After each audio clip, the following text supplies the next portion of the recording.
Hello ಎಲ್ರಿಗೂ good morning. ಇದು ನನ್ನ 30 ಡೇಸ್ ಹಾರ್ಟ್ ಚಾಲೆಂಜ್ನ ಡೇ 11.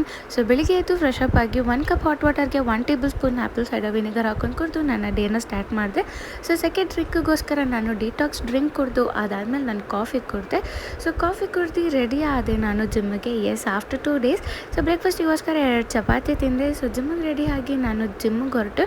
ಆ್ಯಂಡ್ ಯಾರಿಗಾದರೂ ಡಿಟಾಕ್ಸ್ ಡ್ರಿಂಕಿನ ರೆಸಿಪಿ ಬೇಕಿದ್ರೆ ಕಾಮೆಂಟ್ ಸೆಕ್ಷನಲ್ಲಿ ತಿಳಿಸಿ. ಮುಂದಿನ ವೀಡಿಯೋನಲ್ಲಿ ನಾನು ಶೇರ್ ಮಾಡಲಿಕ್ಕೆ ಟ್ರೈ ಮಾಡ್ತೀನಿ. ಅದಾದಮೇಲೆ ವಾರ್ಮಪ್ ಎಲ್ಲ ಮುಗಿಸ್ಕೊಂಡು ನನ್ನ ಟ್ರೈನರ್ ಹೇಳಿದ್ರು ಇವತ್ತು ಲೆಗ್ಸ್ ಮಾಡೋಣ ಅಂತ. ಆ್ಯಂಡ್ ಲೆಗ್ಸ್ ವರ್ಕೌಟ್ ಮಾಡಿದೆ. So it was a quite productive day ಅಂತಲೇ ಹೇಳ್ಬೋದು. ಸೊ ಲೆಗ್ಸ್ ಮಾಡೋದು ಅಷ್ಟು ಕಷ್ಟ ಅಲ್ಲ, ಅದು ಮಾಡಾದ್ಮೇಲೆ ಇದೆಲ್ಲ ಪೇನ್ ಅದೇ ಸಿಕ್ಕಾಪಟ್ಟೆ ಕಷ್ಟ ಅಂತ ಹೇಳ್ಬೋದು.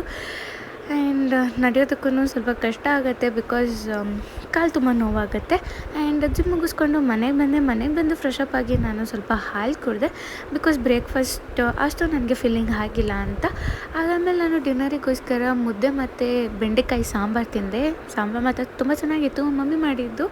ಸೊ ಅದಾದಮೇಲೆ ಫ್ರೆಶ್ ಅಪ್ ಆಗಿ ನಾನು ಪಿಂಪಲ್ ಕ್ರೀಮ್ ಹಚ್ಕೊಂಡು ನನ್ನ ಡೇನ ಎಂಡ್ ಮಾಡಿದೆ. ಆ್ಯಂಡ್ ಇದಾಗಿತ್ತು ನಾನು ಇವತ್ತಿನ mini vlog. And T shirt ಬಂದು ನಮ್ಮ ಅಣ್ಣಂದು ಸಿಕ್ಕಾಪಟ್ಟೆ ಇಷ್ಟ ಆಯಿತು, ಅದಕ್ಕೆ ಹಾಕ್ಕೊಂಡಿದ್ದೆ.